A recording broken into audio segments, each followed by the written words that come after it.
ಹಿಂದಿನ ವಿಡಿಯೋದಲ್ಲಿ ತೆಲುಗಿನಲ್ಲಿ ಬ್ಲಾಕ್ ಬಸ್ಟರ್ ಆದ ಸಿನಿಮಾಗಳು ಕನ್ನಡಕ್ಕೆ ರೀಮೇಕ್ ಆಗಿ ಫ್ಲಾಪ್ ಆಗಿದ್ದರ ಬಗ್ಗೆ ವಿಡಿಯೋ ಮಾಡಿದ್ದೆ. ಆ್ಯಂಡ್ ಯಾರೆಲ್ಲ ನೋಡಿಲ್ವೋ ಚಾನಲಲ್ಲಿ ವಿಡಿಯೋ ಇದೆ, ಇವಾಗಲೇ ಹೋಗಿ ನೋಡಿ. ಸೊ ಈ ವಿಡಿಯೋದಲ್ಲಿ ಕನ್ನಡದಲ್ಲಿ ಸೂಪರ್ ಹಿಟ್ ಆಗಿರ್ತಕ್ಕಂತಹ ಸಿನಿಮಾಗಳು ತಮಿಳು ಭಾಷೆಗೆ ರೀಮೇಕ್ ಆಗಿ ಅಲ್ಲಿ ಫ್ಲಾಪ್ ಆಗಿರುವಂಥ ಸಿನಿಮಾಗಳು ಯಾವ್ಯಾವು ಅನ್ನೋದನ್ನು ನೋಡೋಣ. ಅದಕ್ಕೂ ಮುಂಚೆ ಚಾನಲ್ಗೆ ಹೊಸಬರಾಗಿದ್ದರೆ ಚಾನಲನ್ನು ಸಬ್ಸ್ಕ್ರೈಬ್ ಮಾಡಿಕೊಂಡು ಪಕ್ಕದಲ್ಲಿರೋ ಗಂಟೆಯನ್ನು ಕೂಡ ಬಾರಿಸ್ಬಿಡಿ. ಯಾಕೆಂದರೆ ಇದೇ ತರಹದ ಮತ್ತಷ್ಟು ಡಿಸ್ಕಷನ್ ಜೊತೆಗೆ ಭೇಟಿಯಾಗ್ತಿರೋಣ. ಆ್ಯಂಡ್ ಈ ವಿಡಿಯೋ ನಿಮಗೆ ಇಷ್ಟ ಆದರೆ ನಾನು ನಿಮ್ಮ ಕಡೆಯಿಂದ ಬಯಸೋದು ಒಂದು ಲೈಕ್ ಮಾತ್ರ, ಅದನ್ನು ಕೂಡ ಕೊಟ್ಟು ವಿಡಿಯೋನ ಕಂಪ್ಲೀಟಾಗಿ ನೋಡಿ.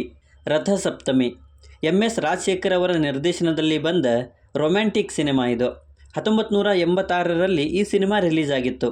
ಶಿವರಾಜ್ ಕುಮಾರ್ ಅವರು, ಆಶಾ ರಾಣಿಯವರು ಈ ಸಿನಿಮಾದಲ್ಲಿ ಮುಖ್ಯ ಪಾತ್ರದಲ್ಲಿ ಕಾಣಿಸಿಕೊಂಡಿದ್ದರು. ಆ್ಯಂಡ್ ಕನ್ನಡ ಬಾಕ್ಸ್ ಆಫೀಸ್ನಲ್ಲಿ ಈ ಸಿನಿಮಾ ಬ್ಲಾಕ್ ಬಸ್ಟರ್ ಆಗಿ ಸಾಬೀತಾಗಿತ್ತು. ಇದೇ ಸಿನಿಮಾನ 1996ರಲ್ಲಿ ಲವ್ ಬರ್ಡ್ಸ್ ಅಂತ ತಮಿಳಿಗೆ ರೀಮೇಕ್ ಮಾಡಲಾಯಿತು. ಈ ಸಿನಿಮಾದಲ್ಲಿ ಪ್ರಭುದೇವ ಮತ್ತು ನಗ್ಮಾ ಅವರು ಮುಖ್ಯ ಪಾತ್ರದಲ್ಲಿ ಕಾಣಿಸಿಕೊಂಡಿದ್ದರು. ಬಟ್ ತಮಿಳ್ ಬಾಕ್ಸ್ ಆಫೀಸ್ನಲ್ಲಿ ಈ ಸಿನಿಮಾ ಫ್ಲಾಪ್ ಆಯಿತು. ಅನುರಾಗ ಸಂಗಮ ವಿ ಉಮಾಕಾಂತ್ ಅವರ ನಿರ್ದೇಶನದಲ್ಲಿ ಬಂದ ಸಿನಿಮಾ ಇದು. ಇದೊಂದು ರೊಮ್ಯಾಂಟಿಕ್ ಜಾನರ್ನ ಸಿನಿಮಾ ಆಗಿತ್ತು. 1995ರಲ್ಲಿ ಬಂದ ಈ ಸಿನಿಮಾದಲ್ಲಿ ರಮೇಶ್ ಅರವಿಂದ್, ಕುಮಾರ್ ಗೋವಿಂದ್, ಸುಧಾ ರಾಣಿಯವರು ಮುಖ್ಯ ಪಾತ್ರದಲ್ಲಿ ಕಾಣಿಸಿಕೊಂಡಿದ್ದರು. ಆ್ಯಂಡ್ ಈ ಸಿನಿಮಾ ಬಾಕ್ಸ್ ಆಫೀಸ್ನಲ್ಲಿ ಸೂಪರ್ ಹಿಟ್ ಕೂಡ ಆಗಿತ್ತು. ಇದೇ ಸಿನಿಮಾನ 1999ರಲ್ಲಿ ನಿಲವೇ ಮುಗಂ ಕಟ್ಟು ಅಂತ ತಮಿಳಿಗೆ ರೀಮೇಕ್ ಮಾಡಲಾಯಿತು. ಆ್ಯಂಡ್ ಈ ಸಿನಿಮಾದಲ್ಲಿ ಕಾರ್ತಿಕ್ ಅವರು ಮುಖ್ಯ ಪಾತ್ರದಲ್ಲಿ ಕಾಣಿಸಿಕೊಂಡಿದ್ದರು. ಬಟ್ ಬಾಕ್ಸ್ ಆಫೀಸ್ನಲ್ಲಿ ಈ ಸಿನಿಮಾ ಫ್ಲಾಪ್ ಆಗಿತ್ತು. ಇದು ಉಪೇಂದ್ರ ಅವರ ನಿರ್ದೇಶನದಲ್ಲಿ 1998ರಲ್ಲಿ ಬಂದ romantic psychological thriller cinema. Upendra ಮತ್ತು ಚಾಂದಿನಿಯವರು ಈ ಸಿನಿಮಾದಲ್ಲಿ ಮುಖ್ಯ ಪಾತ್ರದಲ್ಲಿ ಕಾಣಿಸಿಕೊಂಡಿದ್ದರು. ಆ್ಯಂಡ್ ಕನ್ನಡದ ಬಾಕ್ಸ್ ಆಫೀಸ್ನಲ್ಲಿ all time blockbuster cinema ಕೂಡ ಇದಾಗಿತ್ತು. ಇದೇ ಸಿನಿಮಾನ 2007ರಲ್ಲಿ ಅದವಡಿ ಅಂತ ತಮಿಳಿಗೆ ರೀಮೇಕ್ ಮಾಡಲಾಯಿತು. ಸತ್ಯರಾಜ್ ಮತ್ತು ರಾಧಾ ಅವರು ಈ ಸಿನಿಮಾದಲ್ಲಿ ಮುಖ್ಯ ಪಾತ್ರದಲ್ಲಿ ಕಾಣಿಸಿಕೊಂಡಿದ್ದರು. ಬಟ್ ಸಿನಿಮಾ ಬಾಕ್ಸ್ ಆಫೀಸ್ನಲ್ಲಿ ಫ್ಲಾಪ್ ಆಯಿತು. ಅಪ್ಪು 2002ರಲ್ಲಿ ಬಂದ ಸಿನಿಮಾ. ಪೂರಿ ಜಗನ್ನಾಥ್ ಅವರು ಈ ಸಿನಿಮಾನ ಡೈರೆಕ್ಟ್ ಮಾಡಿದರು. ಪುನೀತ್ ರಾಜ್ಕುಮಾರ್ ಅವರು, ರಕ್ಷಿತಾ ಅವರು ಈ ಸಿನಿಮಾದಲ್ಲಿ ಮುಖ್ಯ ಪಾತ್ರದಲ್ಲಿ ಕಾಣಿಸಿಕೊಂಡಿದ್ದರು. ಆ್ಯಂಡ್ ಬಾಕ್ಸ್ ಆಫೀಸ್ನಲ್ಲಿ ಈ cinema all time blockbuster ಆಗಿ ಸಾಬೀತಾಗಿತ್ತು. ಇದೇ ಸಿನಿಮಾನ 2003ರಲ್ಲಿ ದಮ್ ಅಂತ ತಮಿಳಿಗೆ ರೀಮೇಕ್ ಮಾಡಲಾಯಿತು. ಸಿಲಂಬರಸಂ ಮತ್ತು ರಕ್ಷಿತಾ ಅವರು ಈ ಸಿನಿಮಾದಲ್ಲಿ ಮುಖ್ಯ ಪಾತ್ರದಲ್ಲಿ ಕಾಣಿಸಿಕೊಂಡಿದ್ದರು. ಬಟ್ ಬಾಕ್ಸ್ ಆಫೀಸ್ನಲ್ಲಿ ಈ ಸಿನಿಮಾ ಆ್ಯಾವ್ರೇಜ್ ಆಗಿ ಸಾಬೀತಾಯಿತು. ಜೋಗಿ 2005ರಲ್ಲಿ ಬಂದ ಸಿನಿಮಾ. ಪ್ರೇಮ್ ಅವರ ನಿರ್ದೇಶನದಲ್ಲಿ ಬಂದ ಈ ಸಿನಿಮಾದಲ್ಲಿ ಡಾಕ್ಟರ್ ಶಿವರಾಜ್ ಕುಮಾರ್ ಅವರು, ಜೆನಿಫರ್ ಕೊತ್ವಾಲ್ ಅವರು ಮುಖ್ಯ ಪಾತ್ರದಲ್ಲಿ ಕಾಣಿಸಿಕೊಂಡಿದ್ದರು. ಆ್ಯಂಡ್ ಬಾಕ್ಸ್ ಆಫೀಸ್ನಲ್ಲಿ ಈ ಸಿನಿಮಾ ಸೂಪರ್ ಹಿಟ್ ಆಗೋದರ ಜೊತೆಗೆ ಇಂಡಸ್ಟ್ರಿ ಹಿಟ್ ಕೂಡ ಆಗಿತ್ತು. ಇದೇ ಸಿನಿಮಾನ 2007ರಲ್ಲಿ ಪರತ್ತೈ ಯಂಗಿರ ಅಜಗು ಸುಂದರಂ ಅಂತ ತಮಿಳಿಗೆ ರೀಮೇಕ್ ಮಾಡಲಾಯಿತು. ಆ್ಯಂಡ್ ಆ ಸಿನಿಮಾದಲ್ಲಿ ಧನುಷ್ ಮತ್ತು ಮೀರಾ ಜಾಸ್ಮಿನ್ ಅವರು ಮುಖ್ಯ ಪಾತ್ರದಲ್ಲಿ ಕಾಣಿಸಿಕೊಂಡಿದ್ದರು. ಬಟ್ ಬಾಕ್ಸ್ ಆಫೀಸ್ನಲ್ಲಿ ಆ ಸಿನಿಮಾ ಫ್ಲಾಪ್ ಆಗಿತ್ತು. ಜೋಶ್ 2009ರಲ್ಲಿ ಬಂದ ರೊಮ್ಯಾಂಟಿಕ್ ಲವ್ ಸ್ಟೋರಿ ಸಿನಿಮಾ ಇದು. ಶಿವಮಣಿಯವರು ಈ ಸಿನಿಮಾನ ಡೈರೆಕ್ಟ್ ಮಾಡಿದರು. ರಾಕೇಶ್ ಅಡಿಗ, ನಿತ್ಯ ಮೆನನ್, ಪೂರ್ಣ ಅವರು ಈ ಸಿನಿಮಾದಲ್ಲಿ ಮುಖ್ಯ ಪಾತ್ರದಲ್ಲಿ ಕಾಣಿಸಿಕೊಂಡಿದ್ದರು. ಆ್ಯಂಡ್ ಬಾಕ್ಸ್ ಆಫೀಸ್ನಲ್ಲಿ ಸಿನಿಮಾ ಸೂಪರ್ ಹಿಟ್ ಕೂಡ ಆಗಿತ್ತು. ನಂತರ ಇದೇ ಸಿನಿಮಾನ 2011ರಲ್ಲಿ ಕೆರಟಮ್ ಅಂತ ತಮಿಳಿಗೆ ರೀಮೇಕ್ ಮಾಡಲಾಯಿತು. ಈ ಸಿನಿಮಾದಲ್ಲಿ ಸಿದ್ಧಾರ್ಥ್ ರಾಜ್ಕುಮಾರ್, ಐಶ್ವರ್ಯ ದೇವನ್, ರಾಕುಲ್ ಪ್ರೀತ್ ಸಿಂಗ್ ಅವರು ಮುಖ್ಯ ಪಾತ್ರದಲ್ಲಿ ಕಾಣಿಸಿಕೊಂಡಿದ್ದರು. ಬಟ್ ಬಾಕ್ಸ್ ಆಫೀಸ್ನಲ್ಲಿ ಈ ಸಿನಿಮಾ ಫ್ಲಾಪ್ ಆಯಿತು. ಶಿವಲಿಂಗ 2016ರಲ್ಲಿ ಬಂದ ಹಾರರ್ ಥ್ರಿಲ್ಲರ್ ಜಾನರ್ನ ಸಿನಿಮಾ ಇದು. ಪಿ ವಾಸು ಅವರ ನಿರ್ದೇಶನದಲ್ಲಿ ಬಂದ ಈ ಸಿನಿಮಾದಲ್ಲಿ ಡಾಕ್ಟರ್ ಶಿವರಾಜ್ ಕುಮಾರ್ ಅವರು, ವೇದಿಕಾ ಅವರು ಮುಖ್ಯ ಪಾತ್ರದಲ್ಲಿ ಕಾಣಿಸಿಕೊಂಡಿದ್ದರು. ಆ್ಯಂಡ್ ಬಾಕ್ಸ್ ಆಫೀಸ್ನಲ್ಲಿ ಈ ಸಿನಿಮಾ ಸೂಪರ್ ಹಿಟ್ ಕೂಡ ಆಗಿತ್ತು. ನಂತರ ಇದೇ ಸಿನಿಮಾನ 2017ರಲ್ಲಿ ಶಿವಲಿಂಗ ಅಂತಲೇ ತಮಿಳಿಗೆ ರೀಮೇಕ್ ಮಾಡಲಾಯಿತು. ಆ್ಯಂಡ್ ಆ ಸಿನಿಮಾದಲ್ಲಿ ರಾಘವ್ ಲಾರೆನ್ಸ್ ಮತ್ತು ರಿತಿಕಾ ಸಿಂಗ್ ಅವರು ಮುಖ್ಯ ಪಾತ್ರದಲ್ಲಿ ಕಾಣಿಸಿಕೊಂಡಿದ್ದರು. ಬಟ್ ಬಾಕ್ಸ್ ಆಫೀಸ್ನಲ್ಲಿ ಸಿನಿಮಾ ಫ್ಲಾಪ್ ಆಯಿತು.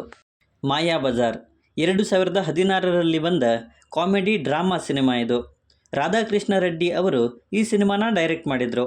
ಸಿನಿಮಾದಲ್ಲಿ ರಾಜ್ವಿ ಶೆಟ್ಟಿ, ಪುನೀತ್ ರಾಜ್ಕುಮಾರ್, ವಶಿಷ್ಠ ಸಿಂಹ, ಚೈತ್ರಾ ರಾವ್ ಅವರು ಮುಖ್ಯ ಪಾತ್ರದಲ್ಲಿ ಕಾಣಿಸಿಕೊಂಡಿದ್ದರು.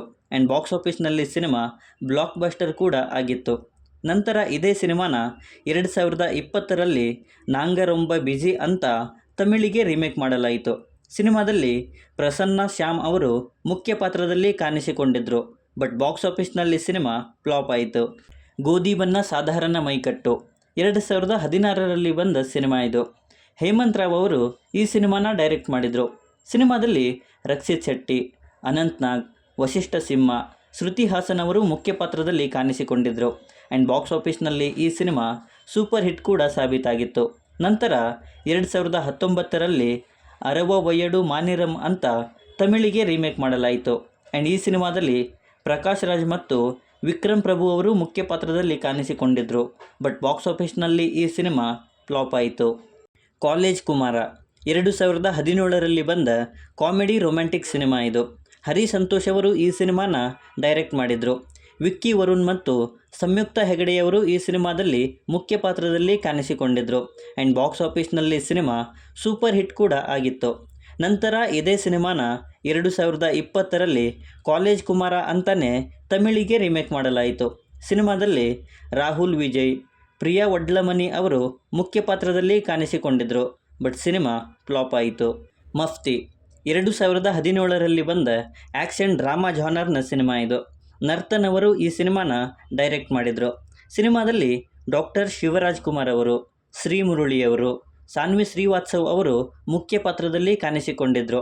ಆ್ಯಂಡ್ ಬಾಕ್ಸ್ ಆಫೀಸ್ನಲ್ಲಿ ಈ ಸಿನಿಮಾ ಸೂಪರ್ ಹಿಟ್ ಕೂಡ ಆಗಿತ್ತು. 2023ರಲ್ಲಿ ಇದೇ ಸಿನಿಮಾನ ಪಾತು ಥಲ ಅಂತ TR ಸಿಲಂಬರಸಂ ಮತ್ತು ಗೌತಮ್ ಕಾರ್ತಿಕ್ ಅವರ ಮುಖ್ಯ ಪಾತ್ರದಲ್ಲಿ ರೀಮೇಕ್ ಮಾಡಲಾಯಿತು. ಬಟ್ ತಮಿಳಿನ ಬಾಕ್ಸ್ ಆಫೀಸ್ನಲ್ಲಿ ಸಿನಿಮಾ ಫ್ಲಾಪ್ ಆಯಿತು. ಕವಲುದಾರಿ 2019ರಲ್ಲಿ ಬಂದ ಕ್ರೈಮ್ ಥ್ರಿಲ್ಲರ್ ಜಾನರ್ನ ಸಿನಿಮಾ ಇದು. ಹೇಮಂತ್ ರಾವ್ ಅವರು ಈ ಸಿನಿಮಾನ ಡೈರೆಕ್ಟ್ ಮಾಡಿದರು. ಸಿನಿಮಾದಲ್ಲಿ ರಿಷಿ ಮತ್ತು ಅನಂತ್ ನಾಗ್ ಅವರು ಮುಖ್ಯ ಪಾತ್ರದಲ್ಲಿ ಕಾಣಿಸಿಕೊಂಡಿದ್ದರು. ಆ್ಯಂಡ್ ಬಾಕ್ಸ್ ಆಫೀಸ್ನಲ್ಲಿ ಈ ಸಿನಿಮಾ ಬ್ಲಾಕ್ ಬಸ್ಟರ್ ಆಗಿ ಕೂಡ ಸಾಬೀತಾಗಿತ್ತು. ನಂತರ ಇದೇ ಸಿನಿಮಾನ 2021ರಲ್ಲಿ ಕಪಟಧಾರಿ ಅಂತ ತಮಿಳಿಗೆ ರೀಮೇಕ್ ಮಾಡಲಾಯಿತು. ಆ್ಯಂಡ್ ಸಿನಿಮಾದಲ್ಲಿ CB ಸತ್ಯರಾಜ್ ಮತ್ತು ನಂದಿತಾ ಅವರು ಮುಖ್ಯ ಪಾತ್ರದಲ್ಲಿ ಕಾಣಿಸಿಕೊಂಡಿದ್ದರು.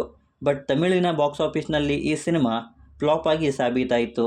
ಸೊ ಇವಿಷ್ಟು ನನ್ನ ಲಿಸ್ಟಲ್ಲಿ ಇದ್ದಂತಹ ಕನ್ನಡದಲ್ಲಿ ಸೂಪರ್ ಹಿಟ್ ಆಗಿ ನಂತರ ತಮಿಳಿಗೆ ರೀಮೇಕ್ ಆಗಿ ಫ್ಲಾಪ್ ಆದಂಥ ಸಿನಿಮಾಗಳ ಲಿಸ್ಟ್ನ ವಿಡಿಯೋ. ಮತ್ಯಾವುದನ್ನಾದರೂ ಬಿಟ್ಟಿದ್ರೆ ದಯವಿಟ್ಟು ತಿಳಿಸಿ.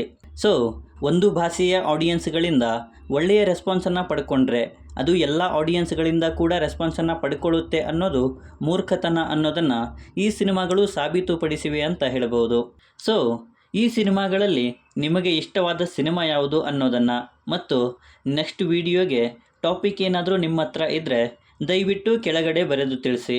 ಮತ್ತು ಈ ವಿಡಿಯೋ ನಿಮಗೆ ಇಷ್ಟ ಆಗಿದ್ದರೆ ದಯವಿಟ್ಟು ನನ್ನ ಚಾನಲನ್ನು ಸಬ್ಸ್ಕ್ರೈಬ್ ಮಾಡಿಕೊಂಡು ಸಪೋರ್ಟ್ ಮಾಡಿ. ಮತ್ತೊಂದು ವಿಡಿಯೋ ಜೊತೆಗೆ ಆದಷ್ಟು ಬೇಗ ಸಿಗೋಣ.